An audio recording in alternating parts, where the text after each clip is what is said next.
Time 1:54 a.m. Day 78 and 79. 78ல் என்ன நடந்துச்சு? சரியாகவே தூக்கம் வரல. ஃபுல் லைக் 6ன்னு இல்லை, லைக் மார்னிங் ஒரு 4-5 வரைக்கும் சிவாவுக்கு டெக்ஸ்ட் பண்ணிகிட்டே இருந்தேன். நான் என்னெல்லாமோ பேசணும், விராட் கோலி பற்றி பேசணும். எனக்கும் அவங்கள பிடிக்கும். Like I'm not a big fan, but அவங்களுக்கு ஏன் அவங்கள பிடிச்சிருக்குன்னு சொன்னது எனக்கு ரொம்ப பிடிச்சிருந்தது. லைக் விராட் வந்து ஃபீல்டில் என்ன ஃபயராக இருப்பாரா அப்படியும், அண்ட் லைக் ஃபீல்டில் கூட அது முடித்து ஒய்ஃப் கிட்ட தான் ஃபஸ்ட்டு போவாங்க. ஸோ அந்த டெடிகேஷன், அந்த லவ், அது ரொம்ப பிடிக்கும். நாங்கள் அது நல்ல குவாலிட்டி. அந்த குவாலிட்டி எனக்கும் பிடிச்சிருக்கு. நிறைய பேர் விராட் அனுஷ்கா மாதிரி வேணும்னு சொல்லுவாங்க. பிரதீப்புக்கும் பிடிக்கும் அது. சர்மா குருமாவுக்கு விராட் கோலியை பிடிக்கும். நிறைய பேருக்கு பிடிக்கும் எனக்கு தெரிஞ்ச அவங்களுக்கு. அப்புறம் என்ன, எனக்கு கோல்டு. ஸோ அதனால தான் நான் நேற்றே ரெக்கார்ட் பண்ணல. முந்தா நேற்றும் ரெக்கார்ட் பண்ணல. இப்போவும் கோல்டு தான், பட் இன்னும் ரெக்கார்ட் பண்ணல, நான் மறந்துடுவேன். அதுதான். ஐயோ, ஆஃபீஸ் போகணுமேனு நினச்சிட்டு டியூஸ்டே சரி, அப்போவே ரொம்ப முடியலை. த்ரோட் ஒரு மாதிரி இருந்துச்சுன்னு சூப் ஆர்டர் போட்டேன். டின்னருக்கு ஊத்தப்பம் பண்ணேன். நான் வந்து சரி எதுவும் சமைக்க வேண்டாம்னு சொல்லி இருந்தால், ஏஞ்சல் பொண்ணு வந்து எனக்கு டெக்ஸ்ட் பண்ணிட்டு, அக்கா இன்றைக்கி ஆஃபீஸ் வருவீங்களா, வரதா இருந்தால் எனக்கும் சமைச்சிட்டு எடுத்துகிட்டு வர முடியுமா கேட்டாங்க. எனக்கு இல்லைம்மான்னு சொல்ல மனசு வரல. பாவம் என்கிட்ட உரிமையாக கேட்டால், அதனால் நான் அவள் அன்றைக்கே கேட்டிருந்தேன். முட்டை குழம்பு ரொம்ப பிடிக்கும், சாப்பிடணும் போல் இருக்குதுன்னு. அதனால் நான் முட்டை குழம்பு பண்ணேன். முட்டை குழம்பு அப்பளமும் பண்ணி 2 பாக்ஸில் ஆக்கிட்டு எடுத்துகிட்டு போனேன். அவளுக்கு அல்சர் இருக்கான். ஸோ நிறைய சாப்பிடணும், அதனால தான் பாவம். அதனால் ஆக்சுவலி எனக்கு முட்டை குழம்பு சாப்பிட்ணுன்னு இல்லை, நான் ஊத்தப்பம் தான் ஆல்ரெடி மாவு இருந்துச்சு, புளிச்ச மாவு. ஸோ சூப்பு மட்டும் சாப்பிட்டுட்டு ஊத்தப்பம் எடுத்துகிட்டு சமைக்கிறதுக்கு ரெடியாகிறதுக்கெல்லாம் லேட் ஆச்சு, ரொம்ப லேட் ஆச்சு. ஏன்னா ஆல்ரெடி டயர்டாக இருந்துச்சு, சரியாகவும் தூங்கலை, த்ரோட் பெயின், ஃபீவரிஷ் மாதிரி இருந்துச்சு. But somehow managed. அப்புறம் காட்டன் சல்வார் தான் போட்டேன், பர்பிள். ரொம்ப நாள் ஆச்சு. ரம்ஜானுக்கு போட்டது, ஆஃபீஸ்க்கு போட்டதில்லை, அதனால் அது போட்டேன். அது காட்டன்னால் அயர்ன் பண்ணணும், அதுக்கும் ரொம்ப டைம் ஆகிடுச்சு. ரெகுலரைசேஷன் தான், ஏன்னா நான் போனதே லேட்டு. பாட்டு கேட்டுட்டு ஜாலியாக போனேன் ஆஃபீஸ்க்கு. அதுக்கப்புறம் எனக்கு ட்ரீம் கேச்சர் அதுதான் போட்டேன். ஐயரிங் எனக்கு ரொம்ப பிடிக்கும். நான் உடனே வேலை செய்ய ஆரம்பிச்சிட்டேன். இந்த சாயம் ஆல்ரெடி இருந்தார், கேத்ரின் அவங்க இருந்தாங்க. நிறைய வேலை இருந்துச்சு. ஏன்னா போனதும் லேட்டாக, ஒரு 15 minutes, ½ an hour late. So அந்த வேலை நிறைய இருந்துச்சுன்னா வேலை நிறைய பண்ணேன். அப்புறம் கேரம் ஆடினேன்னு நினைக்கிறேன், பட் காயின்லாம் சரியாக போடலை. அப்புறம் பிரேக்கு டீ குடித்தேன். உள்ளே தான் டீ குடித்தேன், ஏன்னா த்ராட்டு சரியில்லை. டீ குடிக்கலான்னு போனேன், ஆனால் லக்ஷ்மி அக்கா வந்து எனக்கு காஃபி போட்டு கொடுத்தாங்க. லைக் நானாக கேட்கல, அவங்களாவே நான் போட்டு தரேம்மா அப்படின்னாங்க. உரிமையோட சொன்னதுக்கு எனக்கு வேணான்னு சொல்ல மனசு வரல. அப்புறம் காஃபி குடித்தேன். அப்புறம் பர்த்டேக்கு கேக் கட்டிங் இருந்துச்சு, மந்த்து பர்த்டே கேக் கட்டிங். சருவோட சரு இருந்தாங்க அதில். எனக்கு ரொம்ப ஆசை சரு நேம் அதில் வரணும்னு. அதுக்கு நான் வந்து ஜாஷ் டீம்கிட்ட சொன்னேன், நான் எடுக்கிறேன் சிட்டுன்னு. அன்ஃபார்ச்சுனேட்லி அவன் பேர் நான் எடுக்கவே இல்லை. கஷ்டமாயிடுச்சு. பரவாயில்ல. மேரி ஃபிலிப் வந்து பேச வந்தேன் என் ப்ளேஸுக்கு. அவளுக்கு என்னோடய ட்ரெஸ்ஸும் ரொம்ப பிடிச்சிருக்கு, கலர் ரொம்ப பிடிச்சிருக்கு, ட்ரீம் கேச்சர் இயரிங் ரொம்ப பிடிச்சிருக்கு, லிப்ஸ்டிக்கு எனக்கு எல்லாமே மேட்சாக இருக்குது, எப்படிங்க அப்படின்னு நல்லா சொன்னான். எனக்கும் பிடிக்கும். அப்புறம் சாய் பொண்ணு மான்யா, அவங்க வந்து பர்த்டே கேக் கட்டிங்க தனியாக நின்றுட்டுருந்தாங்க. அவங்களையும் கூப்பிட்டு சரு சந்தோட நிற்க வச்சேன். அப்புறம் நாங்கள் சொன்னோம், உங்கள் அப்பா வந்து ஒரு கேங்கிட்ட மட்டும் ஆஃபீஸில் பேசக்கூடாதுன்னு சொன்னாங்கல்ல, அது எங்கள் கேங்கு தானே அப்படின்னு நாங்களே எங்களை ட்ரோல் பண்ணிகிட்டு இருந்தோம். செம்ம ஃபன்னாக போச்சு அது. அவங்க சிரிச்சுக்கிட்டே இருந்தாங்க. சரவணன் வந்து எங்கள் அப்பாட்ட சொல்லிவிட்டு அப்ரைசல் ஏற்றி சொல்லுமா அப்படின்லாம் சொல்லி கலைச்சிட்டு இருந்தார். அப்புறம் எழிலக்கா ரோபி பற்றி சொல்லி, ரோபி இங்கே அவளை ஃபோன் பண்ணேன், தூத்துக்குடி வழியாக போனப்போ ஃபோன் பண்ணப்போ எடுக்கலை அப்படி இப்படின்னாங்க. நான் வேறு ரோபி மேலே கோவமாக இருந்தேன்னா, அதை பற்றி பேசாதீங்க, டென்ஷன் இருக்கேன், டென்ஷன் படுத்தாதீங்க அப்படிலாம் சொல்லி ஃபோன் வச்சிட்டேன். ஏன்னா ஃபோன் வைக்கல, சாரி, அவன் அக்கா கிட்டே சொன்னேன். ரோபி 2 நாள் நல்லா பேசுவாள், 2 நாள் ரொம்ப பாசமாக இருப்பாள், ஆனால் அடுத்த 2 நாள் டாக்ஸிக்காக இருப்பாள். எதுக்கு சண்டை போடுறோன்னு கூட தெரியாமல் சண்டை போட்டுட்ருப்பாள். அதுக்கப்புறம் அவளே வருவாள், பாசமாக வருவாள். ஸோ இதுவே ஒரு பேட்டர்னாக போயிட்டுருக்கு. 2 நாள் சந்தோஷமாக இருக்கேன், 2 நாள் மைண்ட் ஃபக் ஆகிறேன். ஸோ நானே வந்து என்னை கண்ட்ரோல் பண்ணிகிட்ருக்கேன். ஓகே, ரியாக்ட் பண்ணக்கூடாது, அந்த அம்மா என்ன சொன்னாலும் நம்ம மதிக்கக்கூடாது. அது பாசமாக சொன்னாலும் சரி, கோவமாக சொன்னாலும் சரி. ஏன்னா பாசமாக சொன்னால் நம்ம ரியாக்ட் பண்ணும்போது தான் நமக்கு அந்த ஆக்சிடோசின் லெவல் எல்லாம் இன்க்ரீஸ் ஆகுது. வேண்டாம், எந்த டாப்மைன் ஹார்மோன் இன்க்ரீஸும் வேண்டாம் அப்படின்னு நானே இந்த மனசை தேடிக்கிட்டேன். அதுக்கப்புறம் நாங்கள் பிரேக் போனோம். பிரேக்கில் நான் என்ன குடித்தேன், டீ குடித்தேன்னு நினைக்கிறேன். ஆமாம், டீ குடித்தேன். அதுக்கப்புறம் ஹால்ஸு மிக்ஸு சாக்லேட்டு ஒன்று கூட என் பேரில் அவ்வளோ சாக்லேட் இருந்துச்சு. எல்லோரும் வந்து எடுத்துகிட்டு போகிறதுனால எல்லாம் முடிஞ்சு போச்சு. நானும் நிறைய பேருக்கு கொடுப்பேன், அது வேறு விஷயம்.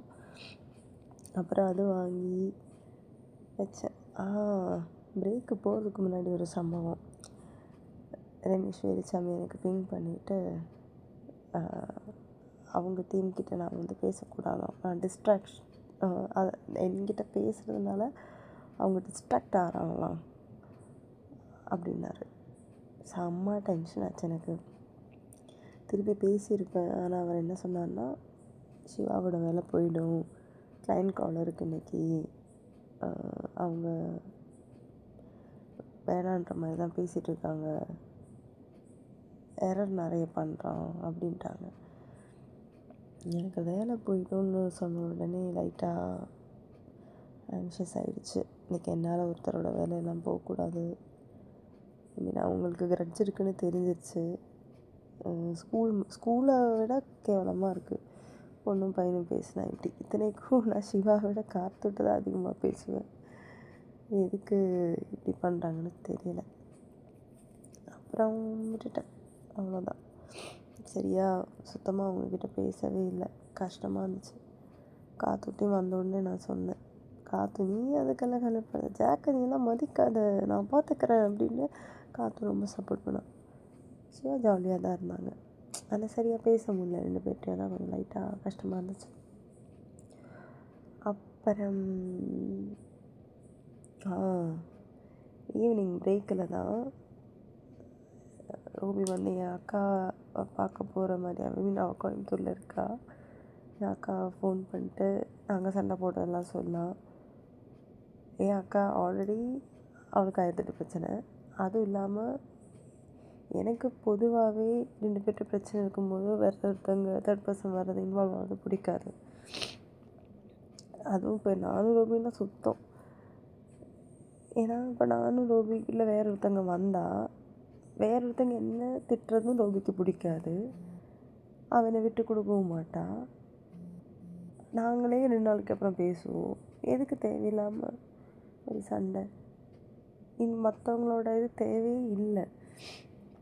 ரோபின்னு இல்லை, எனக்கு யார் இடையில வந்தாலும் பிடிக்காது. 2 பேருக்கிட்ட சண்டையில் தேர்ட் பர்சன் வரக்கூடாது. அப்போ தான் அந்த ரிலேஷன் நல்லாயிருக்கும். ஏன் அக்கா கூப்பிட்டு அவன் என்னை பார்க்க வரேன்றா, போர்ட்டலில் மக்ரோனி அனுப்புகிறேன்றா, என்ன பண்ணுறதுன்னு சொல்லி என்ன கால் பண்ணி கேட்டா.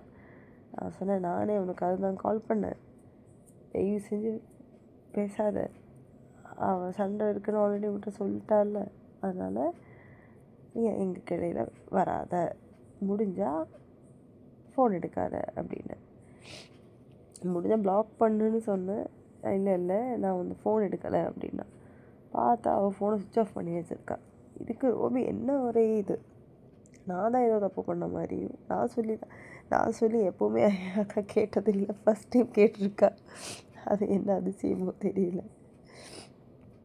எனக்கு தெரியும் ரோபிக்கு என் மேலே அவ்வளோ பாசம் இருக்குன்னு. அந்த பாசம்தான் என் அக்கா மேலே இருக்குது. பட் அது தேவையில்லை, சில விஷயங்கள் தேவையே இல்லை. அண்ட் அவளுக்கு எப்போவுமே ஒரு கம்ப்ளைண்ட் இருக்குது. அதாவது நான் அவளை பற்றி யூடியூப்பில் தப்பாக சொல்லுவேனா, மற்றவங்கள பற்றி ரொம்ப புகழ்ந்து சொல்லுவேனா.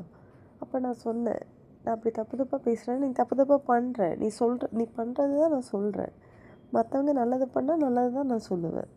அப்போ நீ நல்லது பண்ண, உன்னை பற்றி நல்லது பேசுகிறேன் அப்படின்றேன். அதை அவனால் ஒத்துக்கவே முடியல. எனக்கு தெரியல, என்னென்னமோ பண்ணுறான். மைண்ட் ஃபக் தான் ஆகுது. ஐயோ, சுத்தமாக முடியல இப்போ.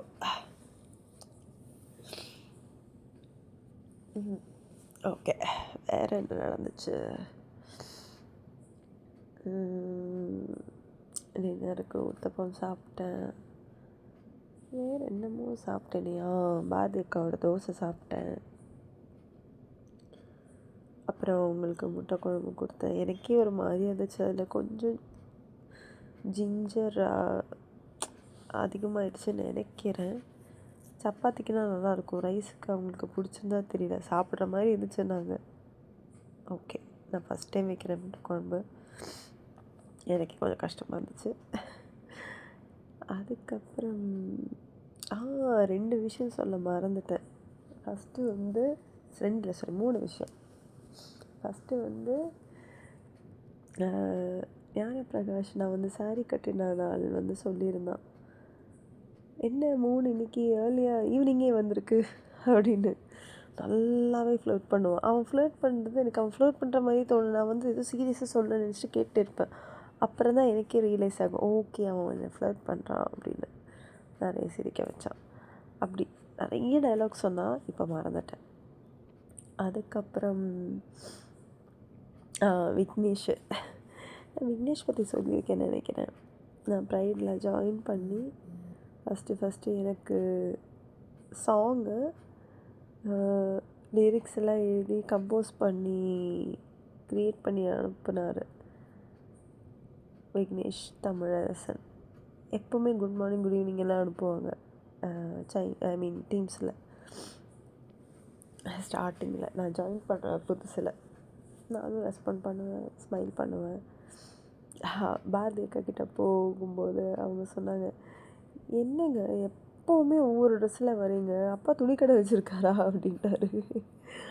அவரை வச்சுருந்தாரு, பட் இப்போ இல்லை.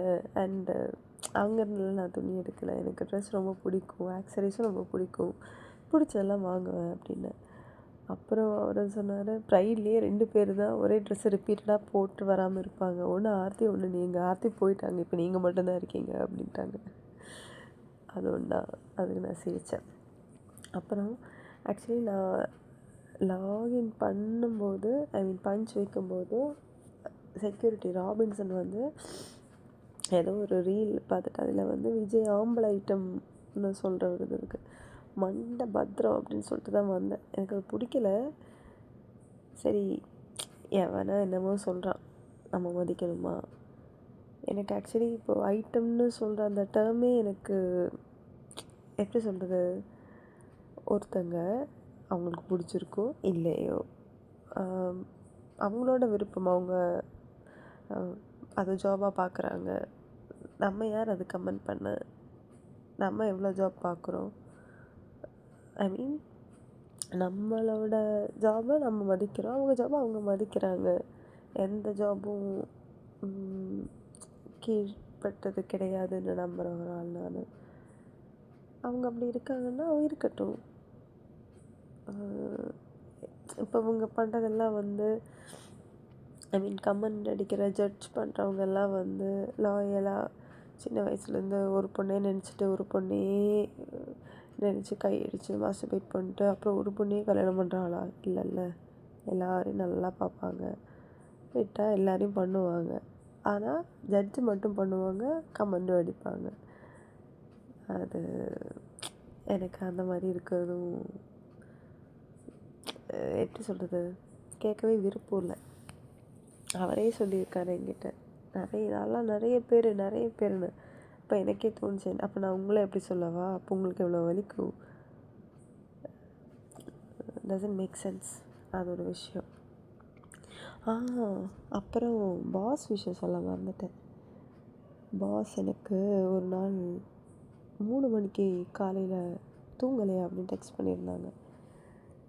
நான் பார்த்துட்டு தூங்கிட்டேன், ரிப்ளை பண்ணாமல். அப்போ நான் கொஞ்சம் வேறு மைண்டில் இருந்தேன். அப்புறம் எந்திரிச்சதுக்கப்புறம் தான் நான் டெக்ஸ்ட் பண்ணேன். பார்த்தா அவங்க அப்செட்டாக இருந்திருக்காங்க போல். என்கிட்ட பேசணும்னு இருந்திருக்கு, ஐ மீன் ஆசையாக இருந்திருக்கு. ஆனால் நான் ரெஸ்பாண்ட் பண்ணல. எனக்கே ஒரு மாதிரி இருந்துச்சு. அது சொன்னப்போ தெரிஞ்சிருந்தால் நான் ஆப்வியஸ்லி ரெஸ்பாண்ட் பண்ணியிருப்பேன்.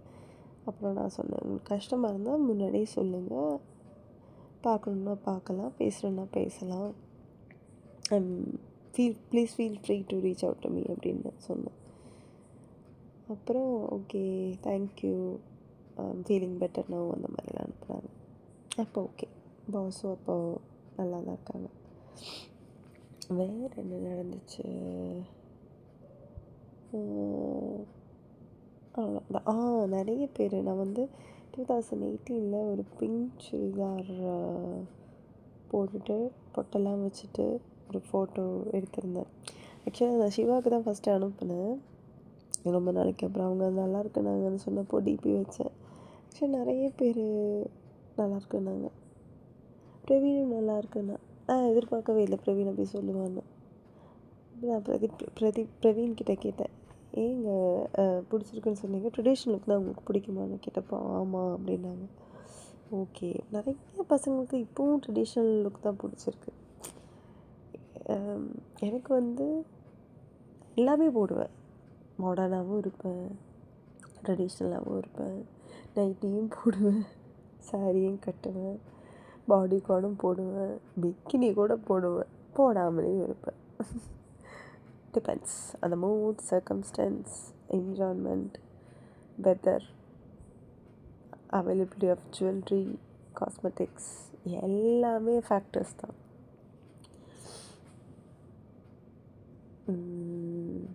ஓகேவா? அப்புறம் அதெல்லாம் முடிச்சுட்டு கேபில் தான் வீட்டுக்கு வந்தேன். ஆமாம், ஒரு 3 பேக் இருந்துச்சு. சந்து தான் ஒரு பேக்கு பிடிச்சாரு.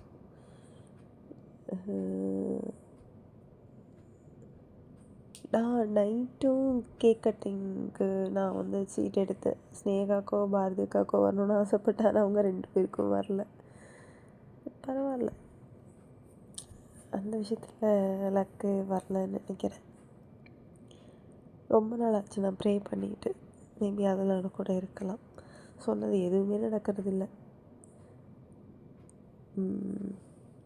இல்லாட்டி சொன்னதெல்லாம் நடந்து இருந்த ஒரு காலம் இருந்துச்சு. இப்போ நடக்கலை, ஏன்னு தெரியல. எங்கேயோ ஏதோ தப்பாக போகுது. அதுதான். ஆக்சுவலி நான் சரவண்கிட்ட ஒரு சத்தியம் வாங்கினேன் நேற்று. அவன் சொன்ன பேப்பர் போட்டுருவேன் திடீர்னு. எனக்கு பிடிக்கல அது. என்ன தைரியம் தான் வாங்கிட்டே அப்படி சொல்லுவான். நான் ப்ராமிஸ் வாங்கினேன், அதாவது போடுறதா இருந்தால் 2 பேரும் ஒரே டைமில் போடுவோம், இல்லாட்டி நான் போட்டதுக்கப்புறம் தான் நீ போடணும். சத்தியம் வாங்க, சத்தியம் வாங்க, சத்தியம் கூட சத்தியம் செய் அப்படி சொல்லிட்டு சத்தியம் வாங்கினேன். அலெக்ஸும் பேப்பர் போட்டானா? எல்லோரும் பேப்பர் போட்டு போனால் எப்படிங்க? சாருலாம் பேப்பர் போட்டால் என்னால் யோசிக்கவே முடியல. நான் ப்ரைடில் என்ன பண்ணுவேன்னு. Oh my god! அவங்க கூட 1008 சண்டை வரும் தான், இல்லைன்னு இல்லை. But still family is still a family, right?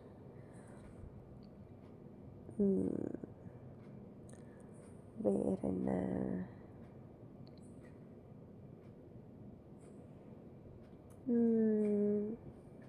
அந்த டே அவ்வளோதான். அப்போது ஐயோ, ஒர்க் ஃப்ரம் ஹோமு.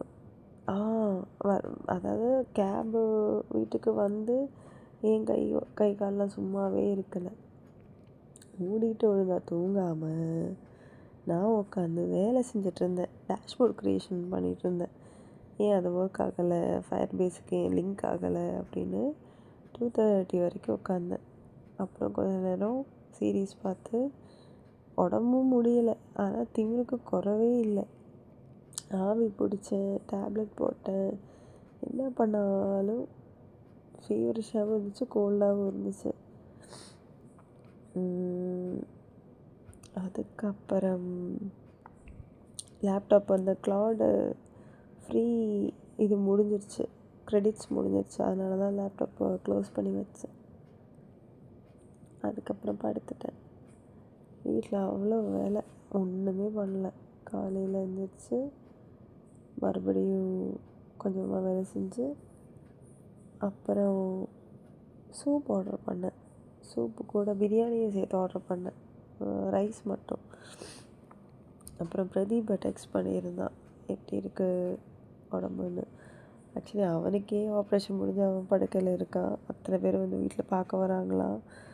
ஆனால் எனக்கு அவனை பார்க்கணுன்னு இருக்குது. ஆனால் அம்மா ஃபேஸ் பண்ண கொஞ்சம் கூச்சமாக இருக்குது. லைக் இவ்வளோ பிரச்சனை நடந்ததுக்கப்புறம் என்னால் அவங்கள ஃபேஸ் பண்ண முடியல. அது ஒரு மாதிரியாக இருக்குது. ஆனால் உண்மையிலே எனக்கு பார்க்கணுன்னு இருக்குது. இப்போ கன்னியாகுமரி போகிறது எனக்கு ஒரு விஷயமே இல்லை. நினச்சா நான் போவேன். காசு ஒரு விஷயம் இல்லை, நூறு கூட எடுத்துப்பேன். பட் அந்த அளவுக்கு வைக்கணுமா, மறுபடியும் ஹர்ட் ஆகணுமா அப்படின்னு தான் மைண்டு போகுது. இவ்வளோ பிரச்சனை நடந்ததுக்கப்புறம் அவன் என்ன வந்து நீங்கள் நல்ல மனசு, நீங்கள் நல்லா இருக்கணும் அப்படின்றான். அப்படின்னு சொன்னதால என்னால் அவனை திட்டக்கூட மனசு வரலன்னு நான் ஓப்பனாக சொல்லிட்டேன். நீ சென்னையில் இருந்தால் உன்னை பார்த்துட்டு இருப்பேன். அவனே சொன்னான், சென்னையில் இருந்தால் நானே உங்கள் வீட்டில் தான் இருந்திருப்பேன், உங்களை என்னை பார்த்துக்க சொல்லியிருப்பேன் அப்படின்றான். பாவம். அவன் என்ன பண்ணான், எனக்கு உடம்பு முடியலன்னு மீல்ஸ் ஆர்டர் பண்ணிட்டான். செம்ம டென்ஷன் ஆச்சு. ஆல்ரெடி நான் வந்து சூப்பு பிரியாணி ஆர்டர் பண்ணேன். கேட்டுட்டு பண்ணியிருந்துருக்கேன். நானே சொல்லியிருப்பேன் எனக்கு வேணான்னு. இல்லை அப்படி இருந்த சூப்பு ஆர்டர் பண்ணி தான் டின்னருக்கு நைட்டுக்காக நான் எடுத்திருப்பேன். அதுதான் கொஞ்சம் கஷ்டமாயிடுச்சு. அப்புறம் பக்கத்து வீட்டில் பசங்கிட்ட கேட்டேன் மீல்ஸ் வேணுமான்னு. அந்த பையன் ஊருக்கு போயிருக்கான், அதனால் அவங்களுக்கு மீல்ஸும் கொடுக்க முடியல. என்னாலையும் பிரியாணியும் சாப்பிட முடியல. வேலை செஞ்சுட்டு என்ன பண்ணேன், ஆஃபீஸ் ஒர்க்கு கொஞ்சம் பண்ணி அப்புறம் துணியெல்லாம் துவைச்சி அப்புறம் என்ன பண்ணேன், குளிச்சிட்டேன். ரொம்ப ஒரு மாதிரியாக இருந்துச்சுன்னு குளிச்சிட்டேன். அப்புறம் ஃபர்ஸ்ட்டு சிவாவோட வீடியோ காலில் பேசினேன். செம்ம ஃபன்னாக இருந்துச்சு. அவர் ப்ளஷ் பண்ணும்போது எனக்கு சிரிப்பு வருது, அந்த மாதிரி இருந்துச்சு. அவங்க கார்த்தும் எனக்கு வீடியோ கால் பண்ணான். அதுவும் ரொம்ப ஹாப்பியாக இருந்துச்சு. ஏன்னா 2 பேரையும் நான் பார்க்க மாட்டேன்ல, ஆஃபீஸ் போகல, அதனால் பண்ணாங்க. காற்று சாரி பார்க்க முடியல, நேரில் அழகாக தான் இருந்தான். ஃபுல் ஹேண்டெல்லாம் போட்டு பச்சை கலர் சாரி. வேறு என்ன நடந்துச்சு,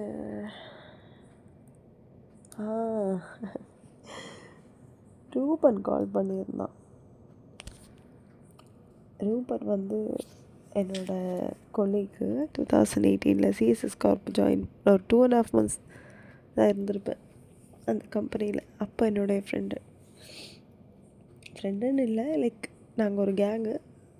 அந்த ட்ரைனிங்லேருந்து எல்லோரும் நாங்கள் ஒன்றா தான் சுற்றுவோம். அப்படி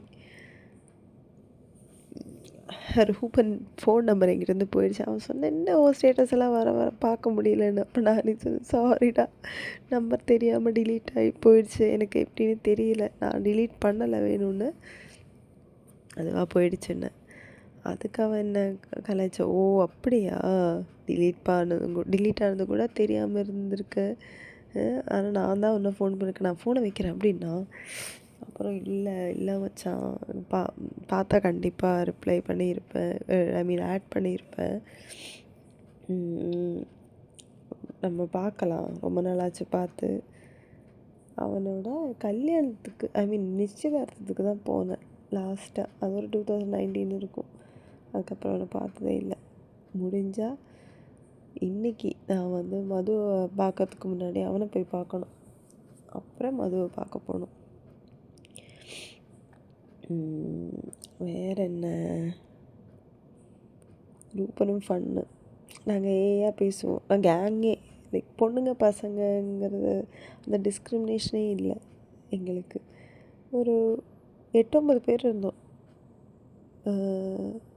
அதில் ஒரு 4-5 சாரி 10-12 பேர் இருந்தோம். இதில் ஒரு 4 பொண்ணுங்க, எல்லாம் பசங்க. நிறைய பேரோட பேர் மறந்துடுச்சு. ருஜுவேஷ், மனோ இப்ராஹிம் குரூப் ஆன். நான் இங்கே சிஎஸ்எஸ் இருக்கிறதுனால அவங்களும் ஜாயின் பண்ணாங்க எனக்காக. இப்ராஹிம் நான் சொல்லி தான் வந்தான், என்கிட்ட சொல்லிட்டு தான் வந்தான். ஆனால் மனோ வந்தது செம்ம சர்ப்ரைஸ் எனக்கு.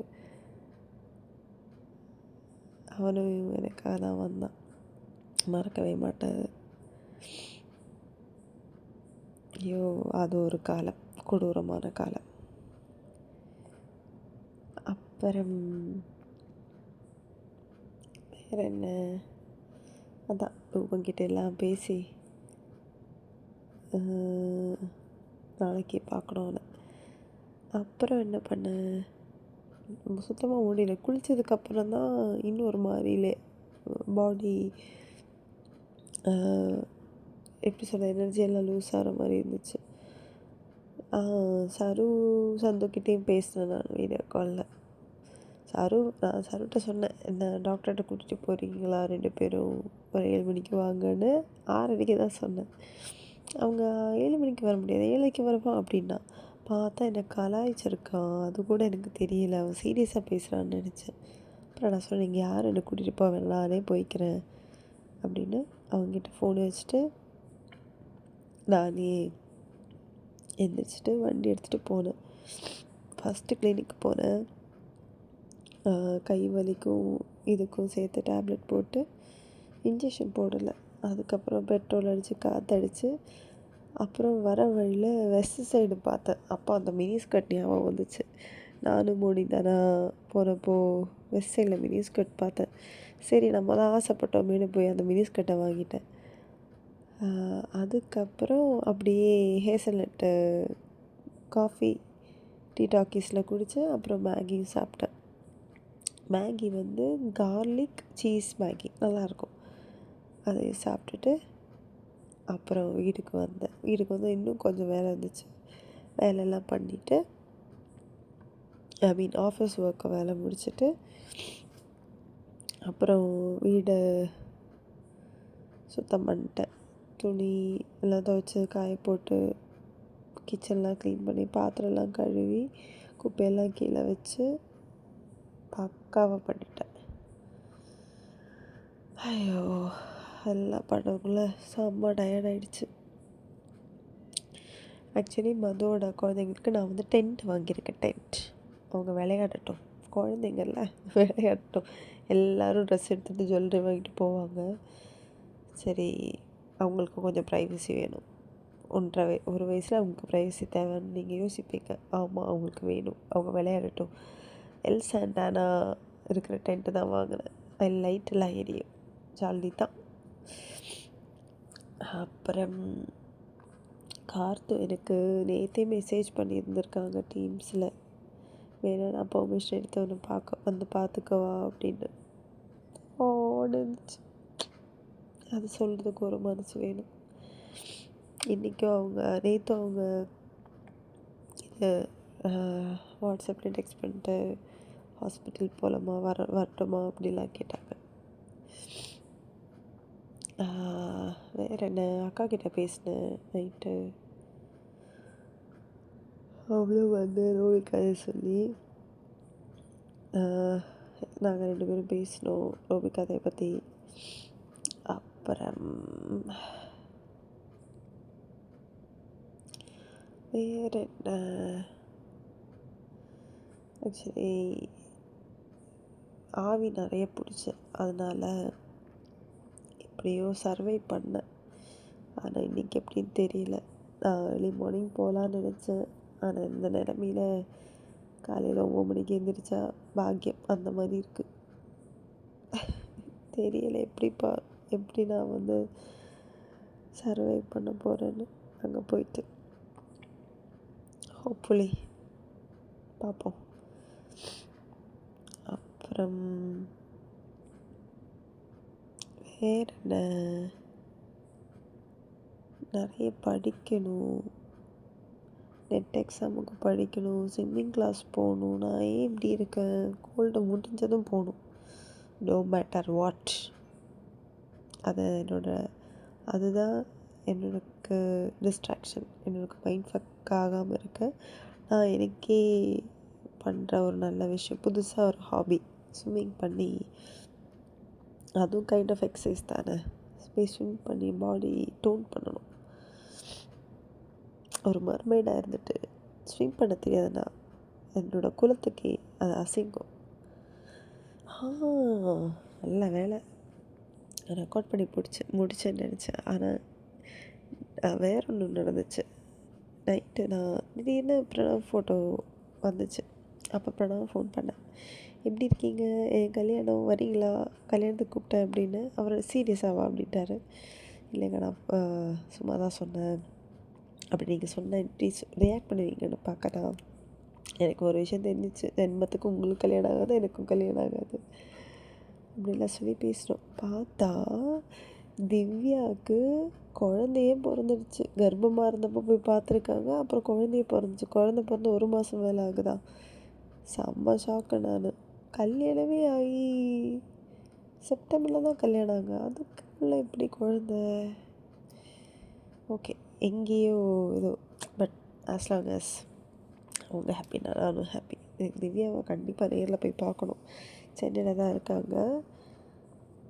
அப்புறம் பிரணவ் கால்லாம் கட் பண்ணதுக்கப்புறம் டெக்ஸ்ட் பண்ணிட்டு சண்டே மீட் பண்ணலாமான்னு கேட்டார். எனக்கு அதுக்கு எப்படி ரியாக்ட் பண்ணணும்னு தோணலை. சரி, நாங்களும் பார்த்து ரொம்ப நாள் ஆச்சு, மீட் பண்ணிடுவோம் அப்படின்னு நினச்சேன். ஓகே அப்படின்னு ஏதோ ஒரு ஃபஸ்ட்டு எக்கோ பார்க்கு போட்டிருந்தார் லொக்கேஷன். அதுக்கப்புறம் ஏதோ ஒரு கஃபே, ஹாரி பாட்டர் ரிலேட்டடாக கஃபே. அவங்க அம்மா வேறு ஊருக்கு போயிருக்காங்க. தனியாக பாராக சுற்றிட்டுருக்காரு. ஃபன்னு தான் பிரணவ். இதுவும் நான் ஆட் பண்ணணும்னு நினச்சேன், மறந்துருந்தேன். அவ்வளோதான். அப்புறம் எல்லா வேலையும் முடித்து ஆவி பிடிச்சி மருந்து தடவி விக்ஸ் தடவி படுக்க போகிறேன். அவ்வளோதான். 2 days டன். உயிரோடு இருந்தால் நாளைக்கு ரெக்கார்ட் பண்ணி அப்லோட் பண்ணுறேன். பாய் பாய்.